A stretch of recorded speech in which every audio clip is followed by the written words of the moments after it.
Oke, selamat pagi Bu Novi. Pagi Mas Adi, ya. Selamat pagi juga sahabat Merkuri dimanapun berada. Semoga tetap sehat, tetap jaga keamanan dan keselamatan masing-masing, kesehatannya juga. Benar. Dan kalau saya sih dalam hati kecil menyambut baik, sekaligus juga ini menjadi ujian begitu ya, dari bagaimana nanti masyarakat kita ini. Benarkah masyarakat kita ini sudah bisa diajak bertanggung jawab paling tidak terhadap dirinya sendiri untuk mengikuti protokol kesehatan, untuk juga tidak meremehkan begitu, betul. Tidak menganggap badai sudah berlalu. Karena badai pasti berlalu tapi badai belum berlalu gitu ya. Betul. Ya.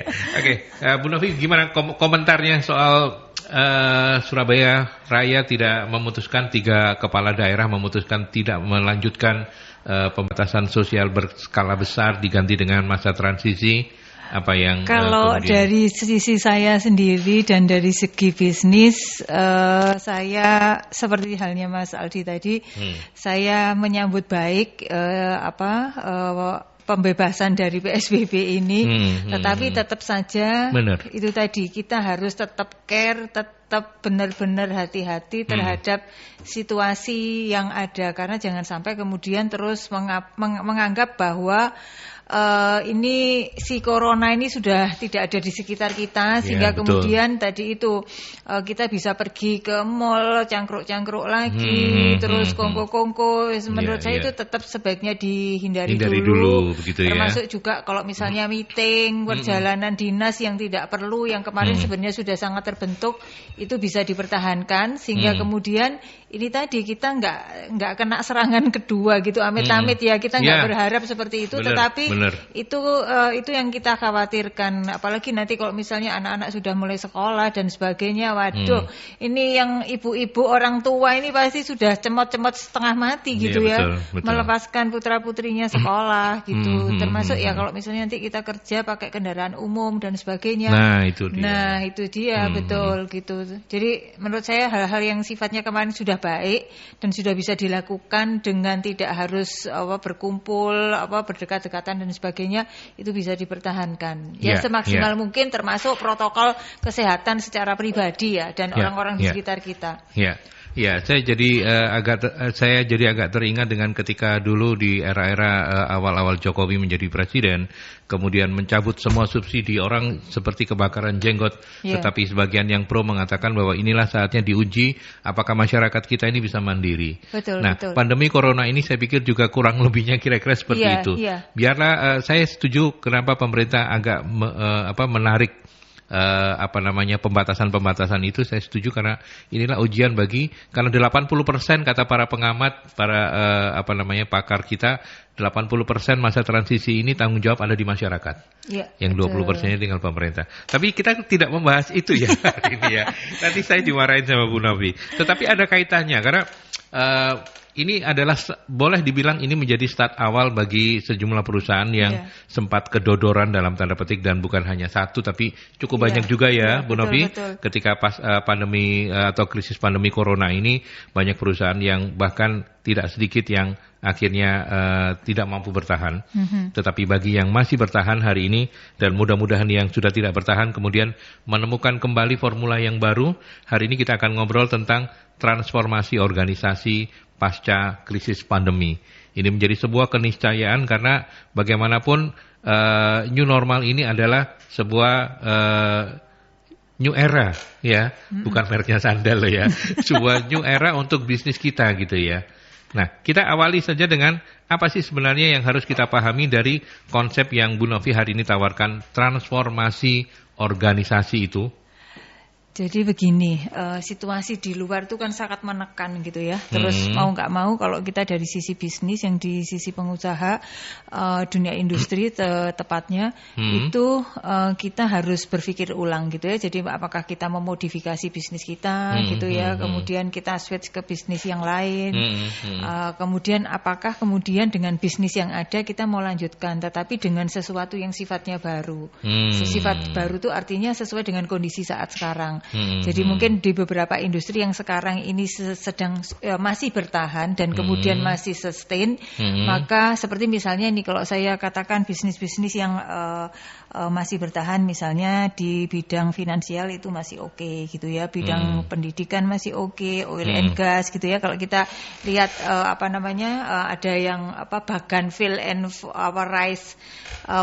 rise industri itu seperti itu. Jadi kayak agriculture itu karena kebutuhan pokok masyarakat maka masih akan tetap hidup. E-commerce makin merajalela gitu ya, makin besar. Yang berkait dengan ICT, kemudian personal and healthcare, terus kemudian food processing dan retail serta medical supply dan services gitu ya. Ini kan adalah industri-industri yang bakalan booming gitu ya. Bisa dikatakan kalau di garis besarnya adalah industri-industri yang misalnya juga akan lebih kembali ke kebutuhan dasar manusia. Ya. Jadi kalau secara hierarki Maslow itu, maka kebutuhan-kebutuhan dasar manusia itu yang akan lebih banyak berkembang lagi setelah ini gitu. Ya, ini kita bicara dengan industri-industri yang masih bertahan atau yang tadi itu masih sustain kayak gitu ya. Nah, mau nggak mau karena mereka ini harus berkembang gitu ya, bertahan dan kemudian berkembang seperti sebelumnya, maka harus menggerakkan kekuatan internal dari dalam gitu. Kekuatan internal dari dalam untuk itu tadi kita bisa survive, bisa beradaptasi dengan perubahan-perubahan yang ada di luar. Dan karena itu kita harus melakukan perubahan. Perubahan itu yang sifatnya, karena kita katakan transformasi, itu sifatnya juga pasti cepat gitu. Mau nggak mau itu harus cepat switch-nya kayak gitu. Dan ini menggerakkan semua komponen yang ada di dalam organisasi. Jadi ini hanya mungkin bisa dilakukan kalau ini tadi kekuatan internalnya itu benar-benar solid, dan kemudian solid artinya benar-benar ini dan bisa dilakukan secara cepat sehingga kemudian kita nggak ketinggalan gitu, atau cepat bangkit lagi lah seperti itu. Ya, oke. Dan hari ini kita tidak cuma berdua karena ada Fani juga yang sudah bersama kita. Halo Fani. Halo Pak. Yang mana punya kamu yang ini? Ini. Jadi Bapak nanya ke saya belum dinyalain Pak. Ya ampun, kelihatan banget sensasinya. Belum. Sengaja emang. Apa kabar Mbak Fani? Alhamdulillah baik. Sehat ya? Sehat. Yang paling penting itu ya, karena sehat kemudian kita bisa tetap semangat untuk menjalani hari ini. Ya oke. Sabar dulu, saya lanjut ke Bu Novi dulu. Ya Bu Novi, jadi ketika bicara soal transformasi organisasi itu tidak serta-merta kita melakukannya dengan merekrut orang-orang baru ya. Memaksimalkan mereka yang ada itu justru malah menjadi keuntungan tersendiri ya. Selalu begitu ya, karena ini kekuatan internal ini kan adalah orang-orang yang sudah bersama kita membangun organisasi lah, katakan gitu ya. Istilahnya membangun artinya tidak harus dari awal ya, tapi di tengah-tengah proses pun sampai sekarang mereka adalah orang-orang yang terlibat, orang-orang yang sudah align dengan values perusahaan, dengan nilai-nilai perusahaan, orang yang sudah beradaptasi dan bisa menginternalisasi budaya perusahaan seperti itu. Jadi ini adalah orang-orang yang dan sudah paham benar tentang bisnis proses yang ada di perusahaan. Seperti itu. Jadi kita harus mulainya memang harus dari dalam, kekuatan internal gitu. Dan yang tersulit sebenarnya nanti adalah ketika kita bicara tentang bagaimana mentransformasikan budaya. Karena ini tadi, transformasi itu kan sesuatu yang akan berubah total nih. Karena berubah dan dalam waktu cepat, maka tadi itu perekatnya tadi saya katakan solid tadi, itu adalah di budayanya itu, kesamaan cara berpikir, cara berperilaku yang disepakati oleh semua orang yang ada di perusahaan itu. Gitu. Jadi budayanya ini yang nanti akan menjadi kunci untuk bisa tadi itu kecepatan untuk bisa melakukan transformasinya. Iya. Dari materi yang disampaikan Bu Novi ke saya itu ada hasil penelitian menunjukkan bahwa 26% langkah awal transformasi ini gagal. Saya ke Fani dulu. Fan, apa komentar Anda ketika data menunjukkan bahwa 26% loh ternyata transformasi organisasi itu acap kali gagal gitu. Lebih karena apa? Oke, jadi kalau menurut penelitian itu dikatakan 26% transformasi itu gagal. Nah, kenapa? Karena sebagian besar organisasi ini kepengen hasil yang cepat gitu ya. Kita berpikirnya buat transformasi adalah proses yang instan yang bisa langsung kita dapat hasilnya, padahal ternyata nggak seperti itu.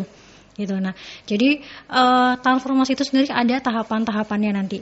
Nanti itu akan ada proses-prosesnya dan ada banyak komponen yang harus kita perhatikan gitu loh, Pak. Jadi nggak cuma langsung saya mau berubah terus kayak gini, nggak bisa. Oh, jadi nggak kayak Power Ranger gitu ya? Betul, kalau Power Ranger langsung berubah gitu ya, langsung ganti gitu. Nggak bisa seperti itu, nggak semudah itu. Jadi apalagi ini kalau organisasi yang skalanya besar gitu ya. Kalau seperti MSI yang masih ya di under 10 orang kayak gitu, kita mungkin masih, misalnya Bu Novi mau merubah apa gitu, tinggal kita semua dikumpulin masih masih gampang karena cenderung pekerjaannya relatif tidak terlalu banyak spesialisasinya gitu ya, jadi masih lebih enak. Nah, bayangkan kalau perusahaan yang minimal misalnya 100 atau bahkan lebih gitu, ribuan karyawan, 2 orang aja bisa berdebat panjang gitu, apalagi dengan ribuan orang. Nah, jadi sebenarnya paling dasar kenapa banyak terjadi kegagalan di transformasi itu adalah karena mereka langsung memulai dari langkah yang besar gitu, langsung menyasar ke misalnya 1.000 orang itu tadi, nggak bisa. Yang namanya perubahan transformasi itu biasanya pasti akan dimulai dari sesuatu yang kecil dulu, kayak gitu. Jadi itu yang salah satu hal dasar yang mungkin orang sering lupa. Orang pengen hasilnya instan, pengen cepetan, pengen dapat hasil yang lebih baik, pengen langsung berubah gitu, nggak bisa gitu. Oke. Nah, kalau misalnya di sebuah perusahaan itu kemudian SDM-nya jumlahnya memang udah mencapai ribuan gitu ya. Nah, konsep yang implementasi dari yang Fani barusan sampaikan bahwa ini tidak bisa dengan skala yang terlalu besar, harus bagian per bagian. Gimana mengimplementasikannya, Fani? Oke, saya mau ngasih contoh real aja. Jadi Pak Aldi mungkin ini boleh sebut merek produk nggak sih? Boleh ya. Pernah tahu susu Prokal? Susu bayi Prokal. Nah, susu Prokal itu kan adalah produknya dari Wyeth Pharmaceutical, gitu ya. Pasti kita udah tahu lah itu adalah perusahaan yang global dunia yang karyawannya ratusan ribu. Jadi tahun 2009 itu mereka mengalami krisis yang cukup besar sehingga mereka terancam akan segera kolaps. Segera bangkrut gitu ya. Nah, akhirnya dari situ manajemen mengatakan, kalau kita mau bertahan, kita harus bisa menghemat biaya operasional kita sampai 25%. Target mereka waktu itu cuma itu. Gimana caranya biaya operasional turun 25%. Nah, itu kan ada ratusan pabrik tuh Pak. Ratusan pabrik, bahkan ratusan ribu karyawan gitu ya. Nah, mereka memulai, waktu itu mereka menggunakan sistem manufacturing yang lebih ramping. Jadi logikanya sebenarnya mereka simple.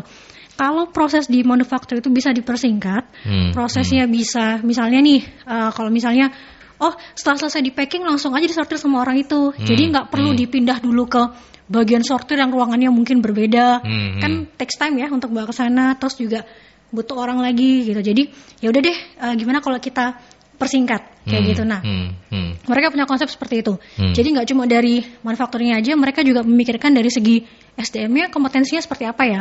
Kemudian leadernya ini udah sanggup belum ya ngarahin anak buahnya. Nah, mereka menyadari bahwa kita nggak bisa nih kalau langsung istilahnya gebrak, langsung main hajar aja semuanya berubah, nggak bisa, pasti akan gagal. Karena apalagi kan kalau kita tahu bahwa ya kita terikat sama hukum ya, apalagi kalau misalnya kayak di Indonesia yang serikatnya cukup vokal gitu kan, itu rentan konflik banget gitu ya. Nah, akhirnya mereka pakai strategi apa? Mereka mencoba dengan menggunakan 3 tempat pabrik kalau saya nggak salah. Jadi dari 3 tempat pabrik itu mereka memilih orang-orang tertentu gitu ya, orang tertentu yang istilahnya menjadi change agent-nya mereka, leadernya juga dibekali dengan kompetensi yang luar biasa. Nah, kemudian setelah beberapa bulan akhirnya terlihat hasilnya. Biaya operasional mereka turun, terus akhirnya semuanya juga lebih kompeten, akhirnya semuanya happy. Dan mereka bisa memangkas biaya operasional tapi tanpa mengurangi jumlah karyawan.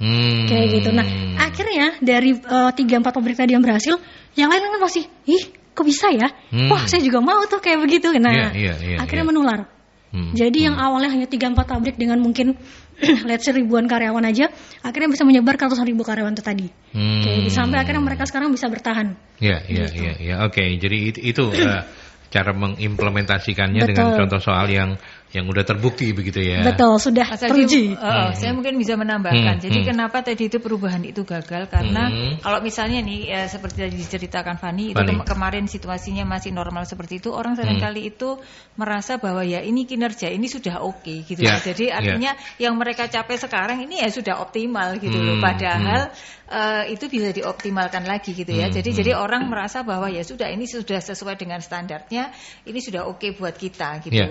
Dan yang lagi yang menjadi penghambat yang agak penghambat yang lebih besar lagi adalah ini tadi bahwa mereka nggak percaya bahwa ini bisa berubah gitu loh ya. Mereka dalam pengertian karyawan ya. Jadi karyawan tuh merasa bahwa waduh mungkin mustahil rasanya kalau harus berubah. Jadi hal-hal seperti itu yang kadangkala menjadi penghambat, terutama dalam situasi seperti sekarang gitu.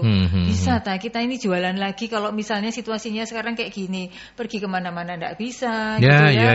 Terus kemudian ini mau yang diproduksi itu yang beli nggak ada, ini stok masih banyak kayak gitu kan. Jadi kayak sekarang ini yang terjadi adalah banyak para sales yang rindu order, Mas. Gitu.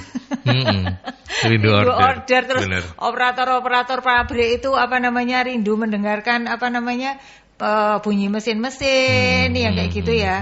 Seperti itu. Terus yang misalnya yang di logistik yang bagian pengiriman kayak gitu, itu juga rindu dengerin sliwer-sliwernya kendaraan yang kayak gitulah.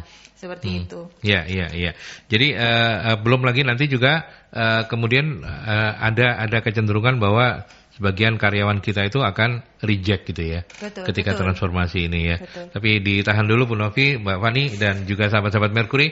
Nanti kita lanjutkan kembali, tapi saya harus ke beberapa pesan terlebih dahulu untuk Anda.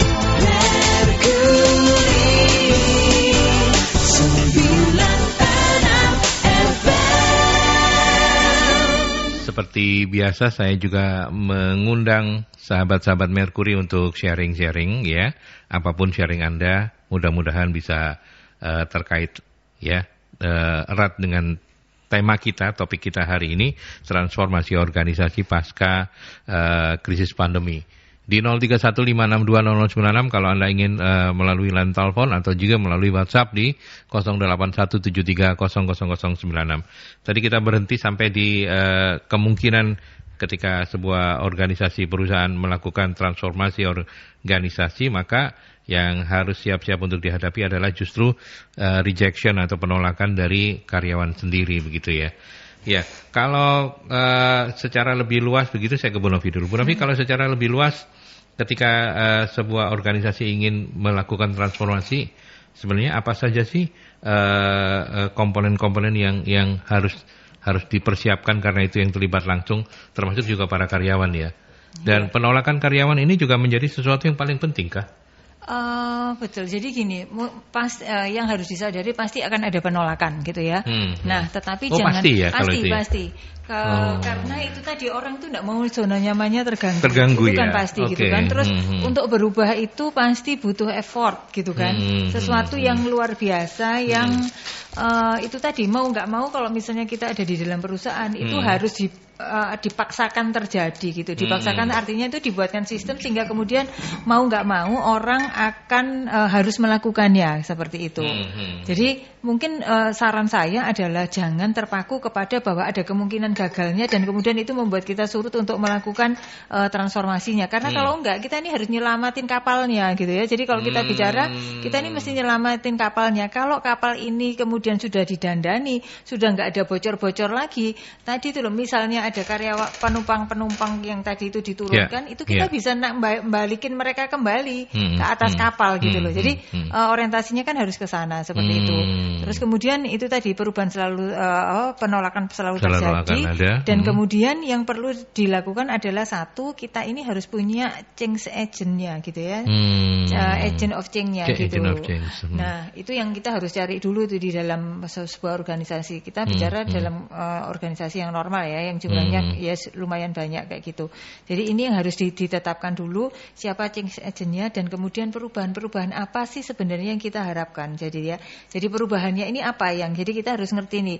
Misalnya sekarang karena pasarnya sudah berubah, jadi identifikasi nih di pasar apa yang dibutuhkan. Artinya berarti kita akan memproduksi atau mendeliver jasa-jasa atau servis-servis yang seperti itu. Ya. Nah, ini butuh apa saja gitu ya, termasuk orang-orangnya seperti apa. Nah, atas identifikasi ini tadi, kemudian kita ini membuat parameter-parameter perubahan dari masing-masing itu tadi.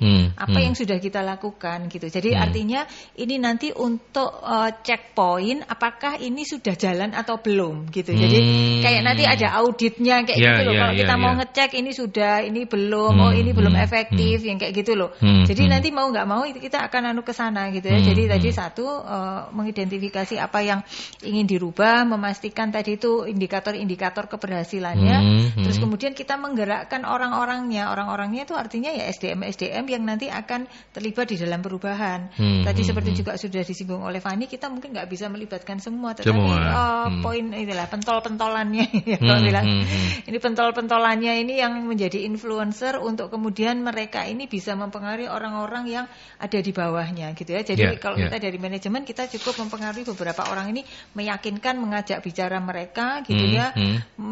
Kalau mungkin ini harus meeting rutin, maraton kayak gitu, kita mesti ngapain kayak gitu. Dan saya yakin ini pasti kemarin sudah dilakukan. Artinya kalau misalnya belum dilakukan melalui ini tadi acara ini, saya mengingatkan itu tolong dilakukan loh kayak gitu loh. Seperti itu gitu. Jadi saya yakin pasti perubahan-perubahan itu kemarin sudah di ini apa. Nah, jangan lupa tadi itu menetapkan indikator keberhasilannya atau apa saja sih yang harus dilakukan, sehingga kemudian nanti kita bisa melakukan audit. Ini sudah, ini belum, ini sudah, ini belum kayak gitu. Seberapa besar kemudian peranan dari agent of change itu sendiri dari berhasil atau gagalnya sebuah transformasi organisasi? Nah, agent of change ini kan adalah orang-orang kunci yang sebenarnya kita sudah pilih ya gitu ya, kita seleksi gitu ya. Mau secara alami, mau secara metode, itu kan kita pasti sudah melakukan.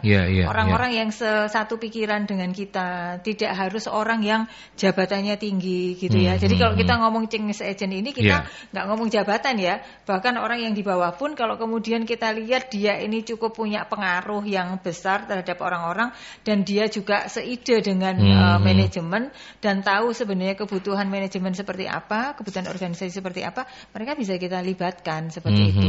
Jadi ketika melibatkan mereka, kita memastikan dulu bahwa mereka itu memang ada di pihak kita gitu lah, gampangnya gitu ya. Seperti itu. Jangan misalnya ini mohon maaf misalnya mau melibatkan SP gitu. Nah, kita harus ngerti dulu nih SP-nya ini suaranya ini ke manajemen seperti apa gitu kan. Jangan hanya yang orientasinya nuntut saja gitu ya. Kita harus memastikan bahwa mereka ini tahu kebutuhan manajemen, dan kemudian mereka akan menyampaikan kepada yang lainnya bahwa ini loh kamu harus melakukan seperti ini gitu, karena nanti akan membawa ke arah mana seperti itu. Fani mau menambahkan? Saya nambah sedikit aja sih ya Pak ya. Jadi ketika kita bicara transformasi, jangan lupa bahwa menjadi seorang leader di situ harus menyampaikan why-nya dulu, gitu. Jangan ujuk-ujuk, kita berubah yuk, gitu kan? Nggak bisa, karena kita ini pasti harus diajak berpikir, kenapa sih kita perlu berubah, gitu. Tanpa kita aware kenapa kita perlu berubah, ya sampai kapanpun itu nggak bakalan jalan. Ingat bahwa kunci transformasi itu adalah bagaimana setiap individu dalam organisasi dia tergerak. Bagaimana setiap individu dalam organisasi merasa bahwa saya butuh berubah nih. Saya harus melakukan sesuatu yang berbeda nih gitu. Jadi bukan cuma dari atasan yang menetapkan harus A, B, jadi nggak bisa top down, itu nggak bisa Pak. Itu yang pertama. Dan yang kedua, jangan lupa walaupun tadi Bu Nafik bilang ada indikator keberhasilan apa segala macam, harus ada manajemen resiko. Jadi kita harus punya plan A, plan B. Kalau misalnya nanti ini gagal, kita harus gimana? Jadi supaya nanti nggak kaget di tengah jalan gitu. Jadi harus ada backup plan-nya, itu sih. Baik. Saya bergeser dulu ke Nina Nil. Iya, ada beberapa pertanyaan dari sahabat-sahabat Merkuri. Ini ada Pak Bayu menanyakan apa yang akan terjadi pada suatu perusahaan jika tidak melakukan transformasi pasca krisis pandemi. Apakah sudah pasti tidak bisa bertahan? Kemudian ada Foni, apakah perusahaan akan bisa bertahan tanpa kontrol pada SDM-nya di kondisi saat ini? Kemudian Pak Johan menanyakan apakah bisa dikatakan dalam kondisi pasca krisis pandemi seperti saat ini, sah-sah saja perusahaan mengorbankan kesejahteraan pegawainya demi bertahannya suatu perusahaan. Sepenting apakah perusahaan bertransformasi di kondisi saat ini? Baik. Terima kasih teman-teman. sahabat Merkuri yang sudah sharing. Kita start dari Pak Bayu dulu. Terima kasih. Selamat pagi Pak Bayu.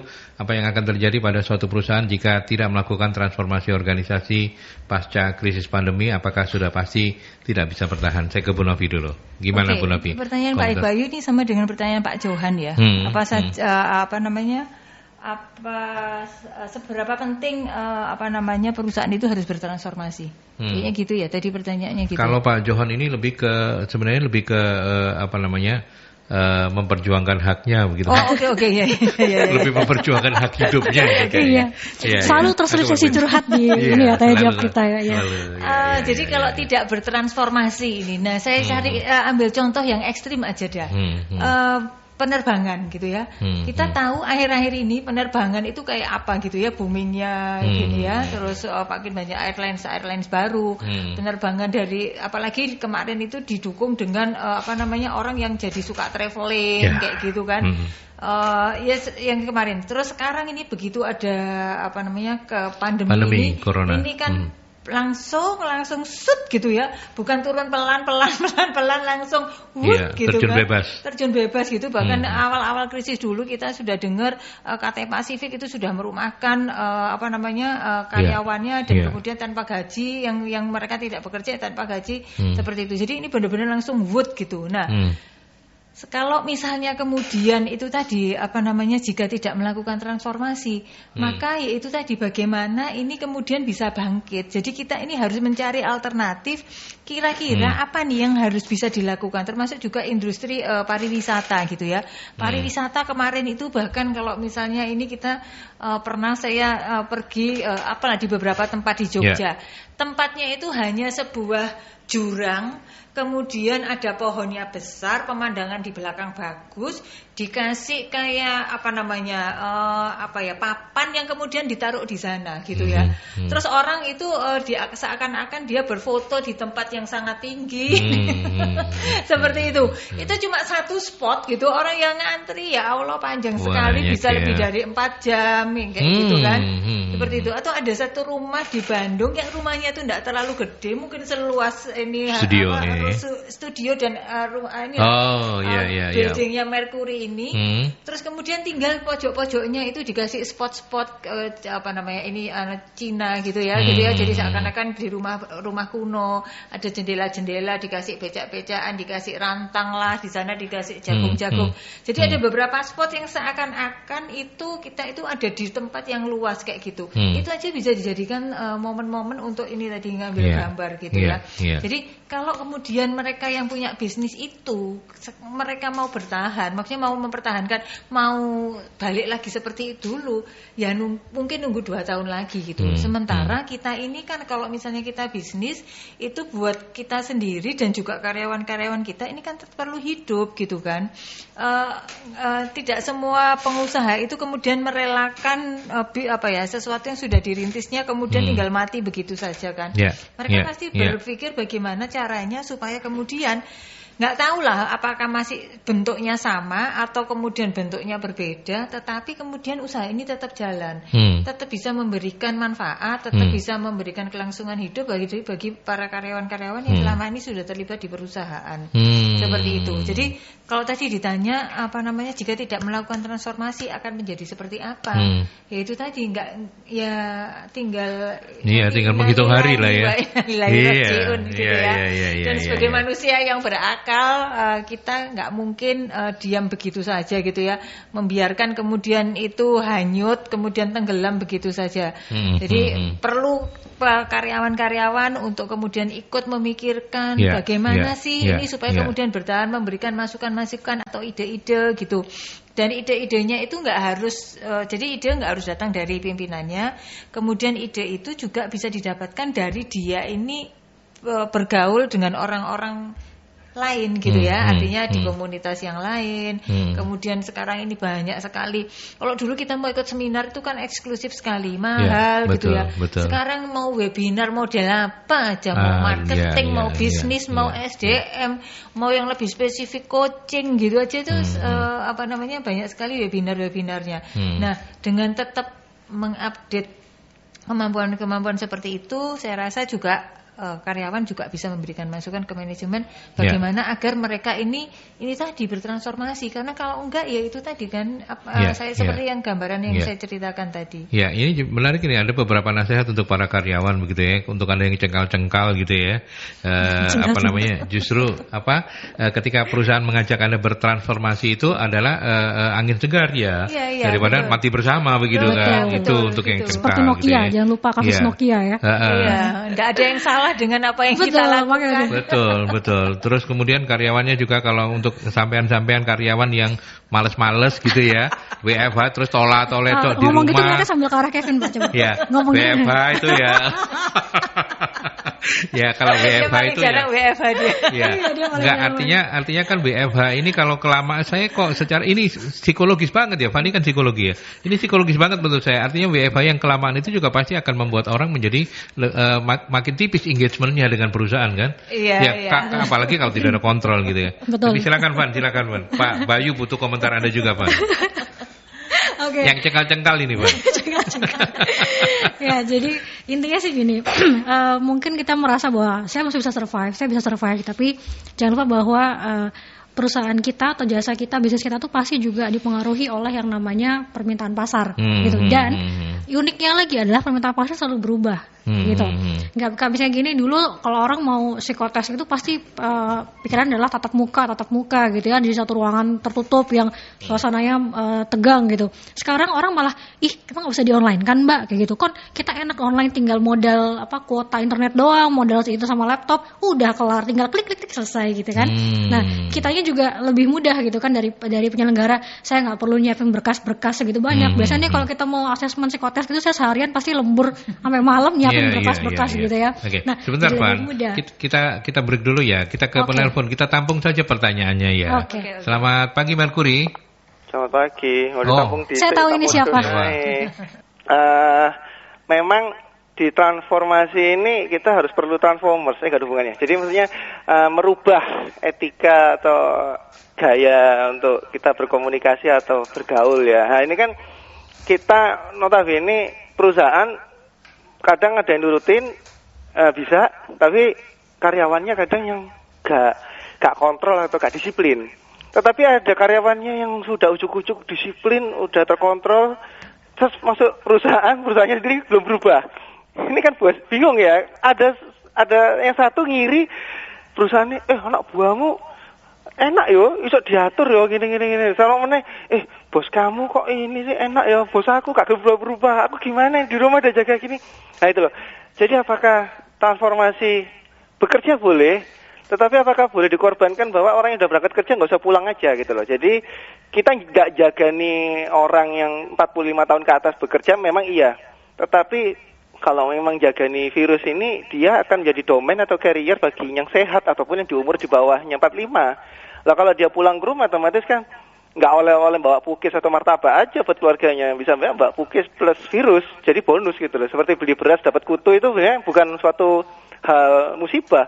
Pak, ada kutunya Pak. Maaf Bu, ini Bapak Ibu kan beli beras dapat kutu, jadi saya bonusin kutu. Artinya gitu. Jadi Anda beli martabak, saya bonusin virus ya. Jadi kan kayak begitu juga. Jadi apakah transformasi itu menurut para MSI ini bisa memberikan cara kinerja nggak seperti dulu. Dulu bisa berangkat kerja, pulang kerja sakar PDW, terus langsung mencelok ke rumah tanpa harus bersih-bersih badan atau apa gitu. Tapi sekarang, iya ya saya harus kerja, tapi saya resiko, saya mau pulang seminggu sekali. Karena daripada saya bolak-balik.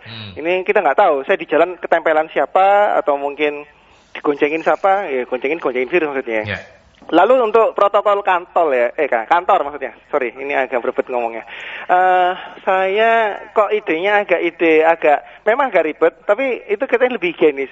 Saya melihat di ruang ICU, ruang bedah seperti orang mau melahirkan. Saya waktu itu pernah masuk ke sana, waktu itu bukan observasi sih, ada seperti penelitian ya, pokoknya main ke sana gitu loh ya. Jadi beberapa kayak ngelihat ternyata masuk ke ruang-ruang medis, sandal taruh di luar, semua atribut apa yang di luar tolong ditaruh, ada lokernya.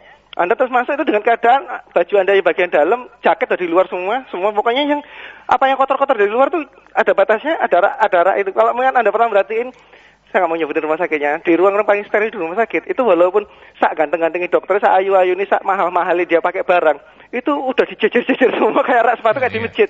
Serius. Dan itu harus cuci kaki, bersih, steril baru masuk. Nah, saya berharap protokol ini bisa dimasukkan untuk perusahaan-perusahaan. Mungkin itu memang nggak ribet. Ini kalau emang Anda ingin cepat pulang pergi tanpa harus nginep, ya udah berarti semua Anda yang berangkatkan entah itu bawa HP, entah bawa apa, udah saya mau HP mau ini keluar dulu dari ruangan situ, keluar dari kantor itu, HP yang di luar. Tapi kalau mau masuk lagi, sandal dilepas, sepatu dilepas, harus kontrol semua cuci tangan. Jadi di sana benar-benar bawa badan Anda sendiri gitu loh. Nah itu lebih asik. Itu kita nggak akan jagani nanti.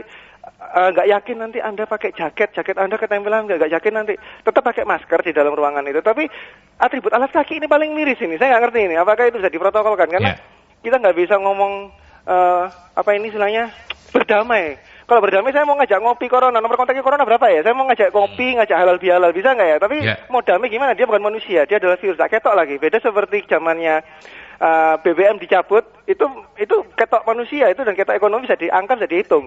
Tapi kalau ini virus gak jadi kerjasama, diajak komunikasi. Saya mau ngomong, halo WA, corona, kamu lagi di mana ya? Corona jangan, nah nggak bisa saya ngomong. Saya ingin ngomong, kalau bisa itu baru bisa berdamai saya. Terima kasih. Selamat pagi Bung Aldi. Selamat pagi. Kayaknya virus corona takut deh sama Anda, mau ada ngomelan gitu. Ya, mau ngomongnya banyak gitu ya pasti takut lah kira-kira ya. Kira-kira kalau menurut saya. Saya ke pesan-pesan dulu ya.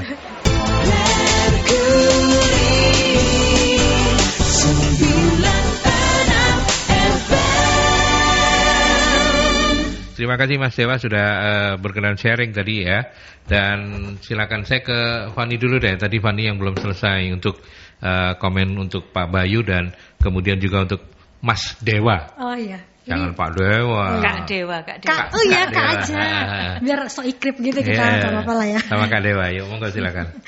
Oke, jadi mungkin kalau yang tadi saya nambahin aja, jadi intinya kalau kita nggak melakukan perubahan, ya tadi selera pasar tuh mungkin akan berubah, selera pasar akan berubah. Jadi mau nggak mau, suka nggak suka ya kita harus menyesuaikan itu. Dan itu pasti butuh namanya transformasi. Gitu. Kayak tadi udah kita singgung sedikit, jangan sampai kayak Nokia yang terlena dengan merasa bahwa nggak kok produk saya baik-baik aja, saya merasa survive, saya merasa nothing wrong gitu dengan perusahaan saya, dan akhirnya dia kolaps juga gitu. Tadi juga dicontohkan orang ternyata lebih suka online ketimbang tatap muka. Betul. Kira-kira sekarang gitu ya, lebih praktis gitu. Orang banyak kan lebih praktis gitu ya. Jadi dan hasilnya juga kita bisa langsung dapat kan, gitu. Dan faktor kesalahannya kan lebih kecil karena kan sudah by system. Kalau yang meriksa masih manual, tapi kadang-kadang kan manusia ngantuk agak error gitu. Ini salah dibenerin atau salah bener disalahin kayak gitu kan bisa aja. Jadi ada faktor-faktor seperti itu yang akhirnya bisa kita minimalisir gitu loh. Gitu. Terus kalau tadi pertanyaan Mas Dewa tadi panjang banget sih. Panjang.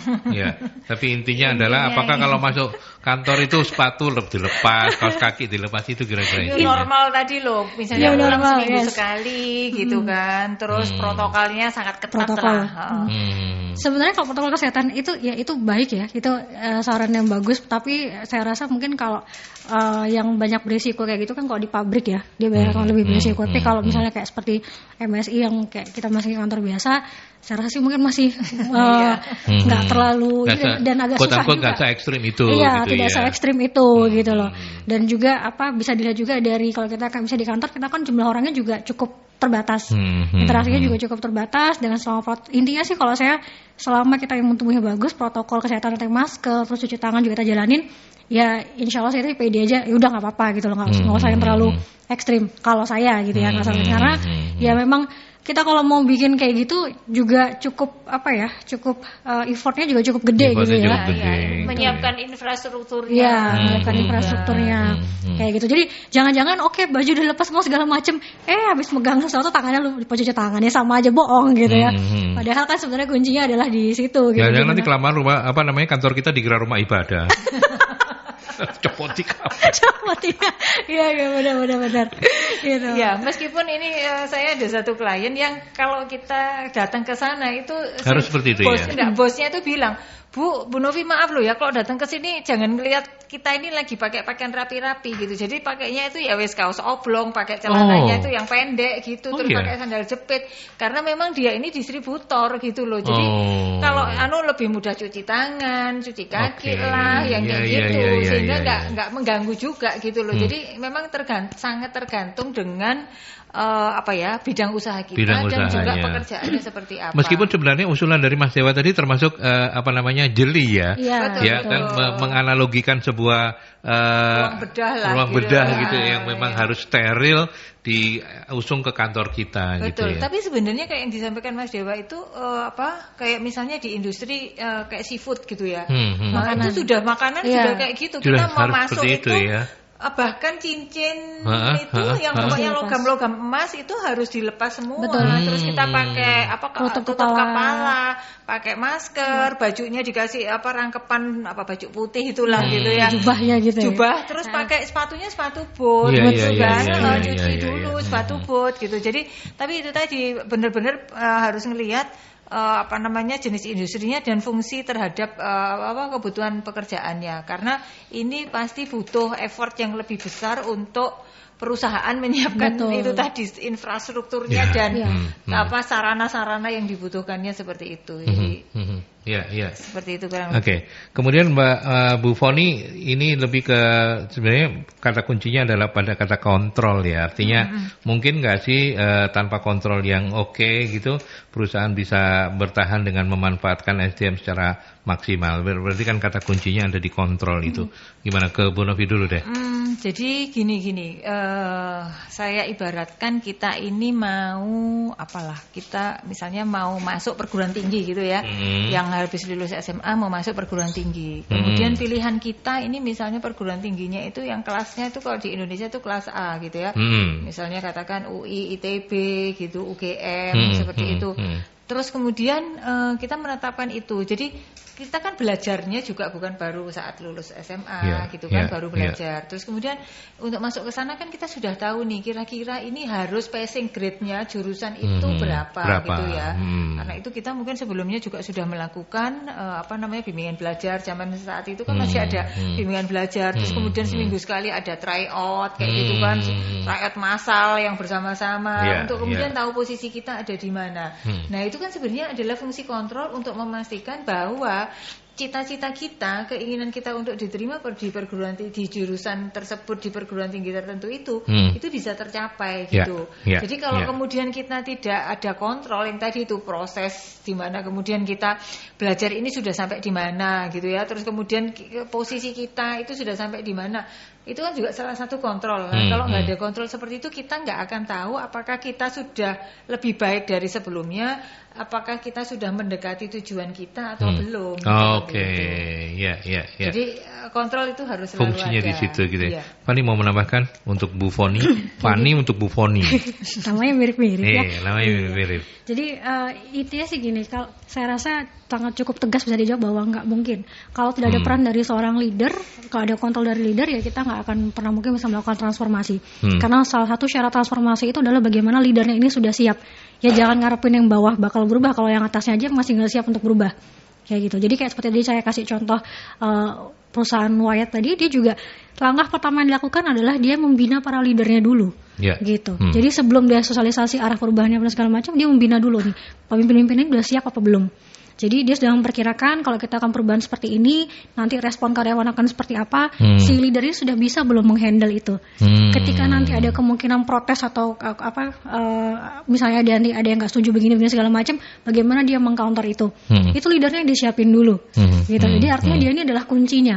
Jadi nggak, karena kan kita lebih mudah kita menjangkau atasnya dulu yang beberapa orang leadernya dibandingkan langsung tadi saya bilang langsung kita pukul semuanya 200 orang gitu ya. Jadi harus kuncinya dulu yang dipegang.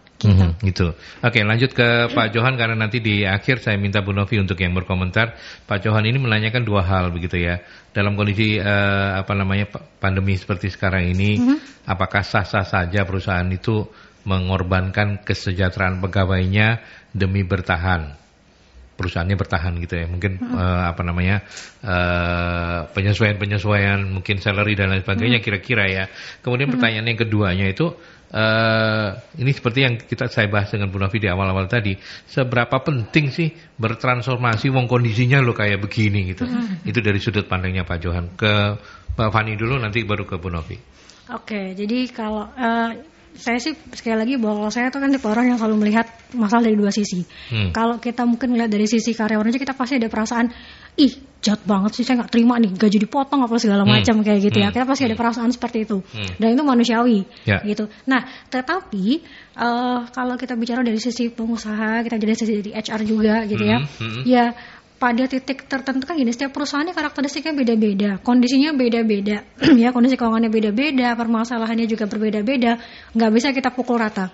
Jadi kalau dibilang sah-sah aja, menurut saya selama memang kondisi perusahaannya memang ya no other option gitu ya, ini dengan catatan sekali lagi udah no other option ya, artinya sudah dengan mengusahakan berbagai hal, misalnya kayak biaya operasional dulu yang dipotong, biaya apa dan segala macam. Nah itu kalau itu sudah dilakukan semua ya sudah gitu. Dan jangan lupa kalau biasanya sih kalau di pengalaman saya dulu, jadi ketika kita akan melakukan misalnya pemotongan gaji nih Pak, yang pertama dipotong gaji itu dari atas, dari CEO, dari atas, di level atas sampai baru level ke bawah. Kenapa? Karena dengan cara seperti itu akhirnya orang yang bawah ini akan dalam situasi kayak gini akhirnya akan merasa bahwa ternyata perusahaannya mikirin saya sampai segitunya gitu, walaupun nanti mungkin misalnya ada potongan gitu ya, tapi yang atas tuh juga dipotong. Jadi maksudnya kita nih susah, misalnya susah bareng, nanti kita bangun juga bangun bareng gitu loh. Jadi senang sama-sama kayak gitu. Jadi kalau dibilang sah-sah aja, sekali lagi menurut saya itu adalah subjektif, dan kalau memang kondisi perusahaannya sudah no other option, yang lain sudah dicoba dan udah nggak ada jalan lain, it's okay gitu ya. Kalau soal transformasi, sepenting apa sih?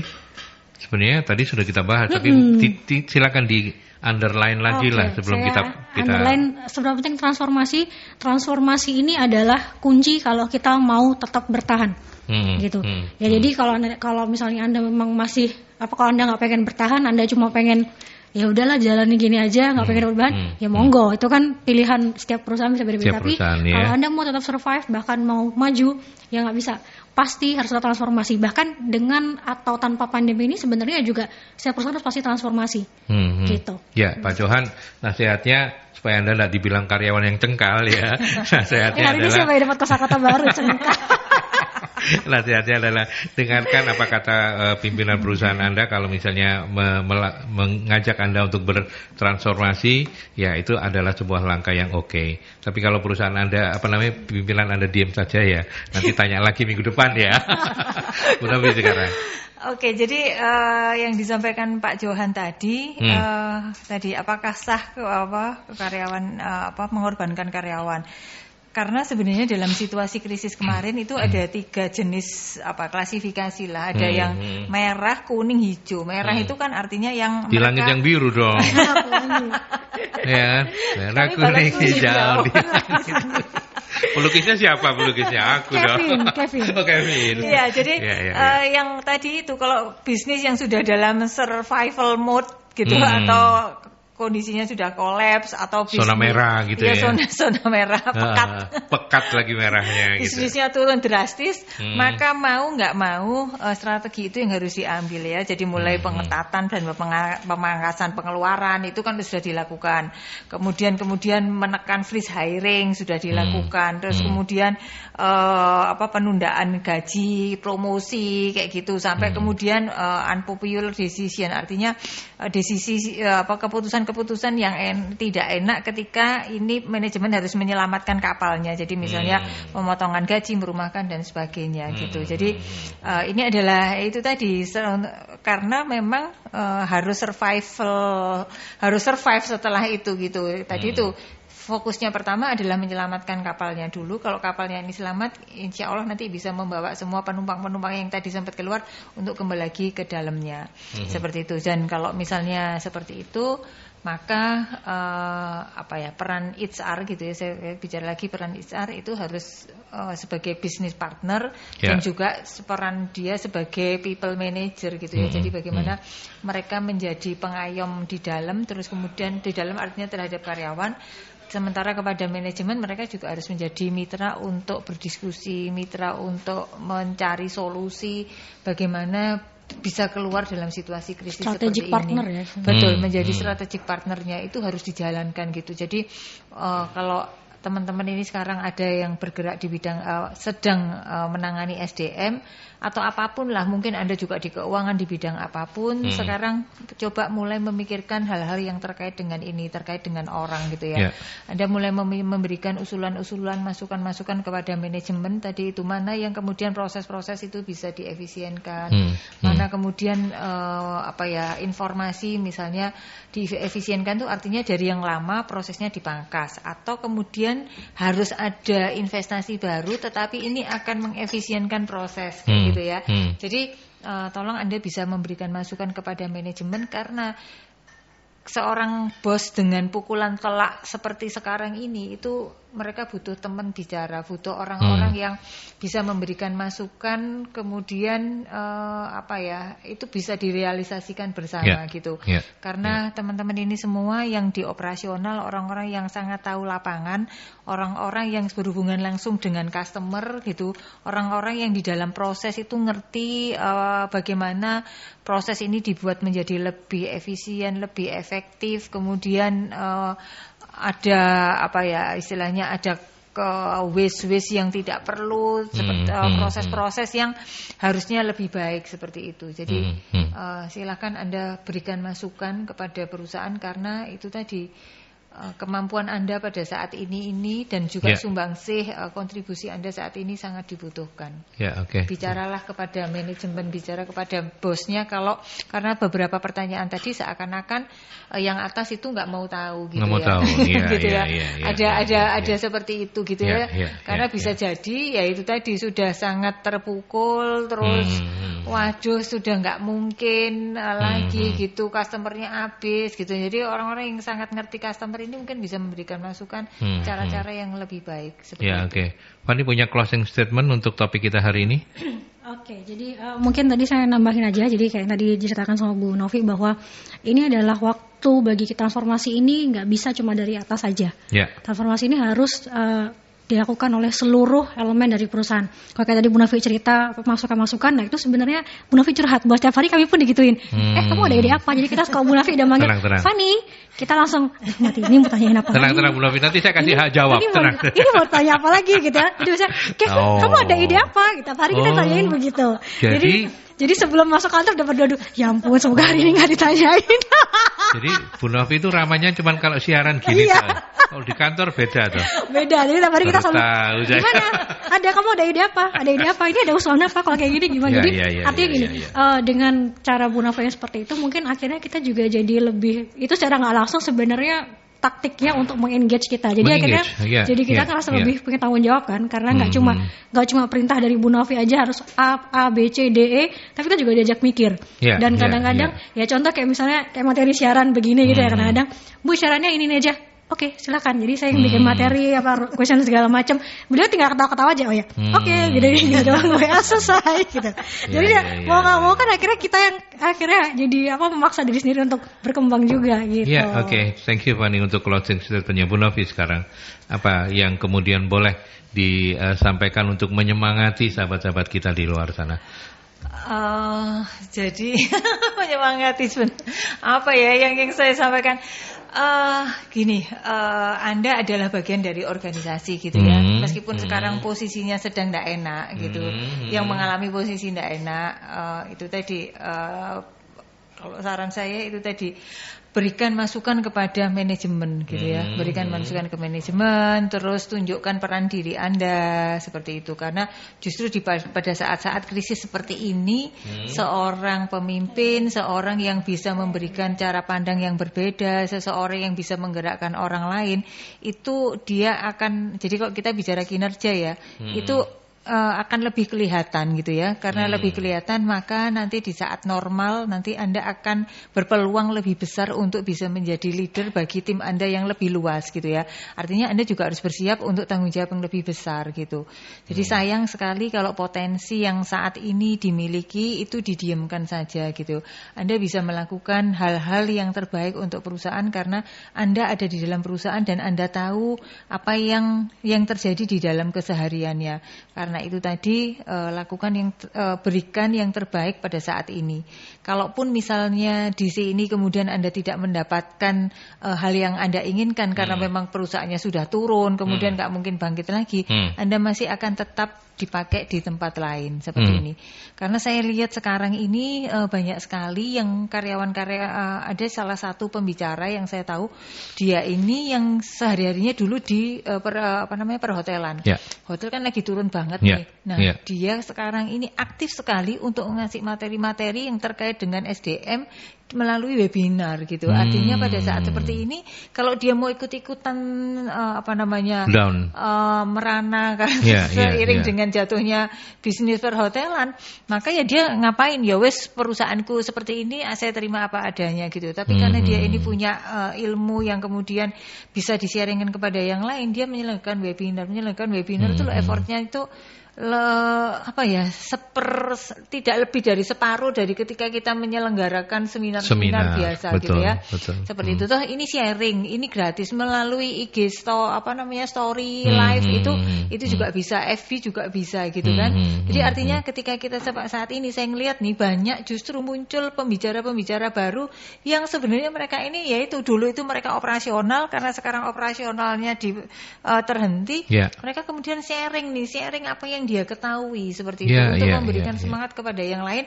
Seandainya mungkin kemudian ada orang-orang yang nantinya akan masuk ke sana, atau kemudian menjadi sharingnya itu justru membuat orang jadi tahu, oh ternyata ada yang salah selama ini yang saya lakukan. Jadi kalau misalnya ini saya bisa memperbaikinya dengan cara seperti apa, gitu. Jadi carilah ini menjadi salah satu kesempatan yang baik untuk Anda, untuk tadi itu Anda bisa menjadi lebih kelihatan, menonjol karena Anda melakukan sesuatu yang mungkin lebih dari sebelumnya, atau sesuatu yang secara rutin Anda lakukan meskipun situasinya ini sedang turun. Artinya jangan pernah berpikir bahwa investasi Anda akan sia-sia di era seperti sekarang ini, karena suatu saat Anda akan menikmati hasilnya, begitu ya. Percaya saja bahwa tidak ada rencana Tuhan yang buruk. Jadi semua ini juga pasti akan membawa kebaikan. Terima kasih banyak Fani sudah menginspirasi saya, ya luar biasa. Inspirasi dapat kalimat apa tadi? Cekal tuh keras kepala, stubborn tuh loh Pak. Jadi jangan cengkal-cengkal ya. Ya panggah jadi orang yang baik ya. Oh panggah lagi sekarang. Kevin terima kasih banyak. Bu Rafi terima kasih banyak loh. Terima kasih sama-sama. Ya sudah menemani saya bersama anak-anak di setiap hari Selasa pagi.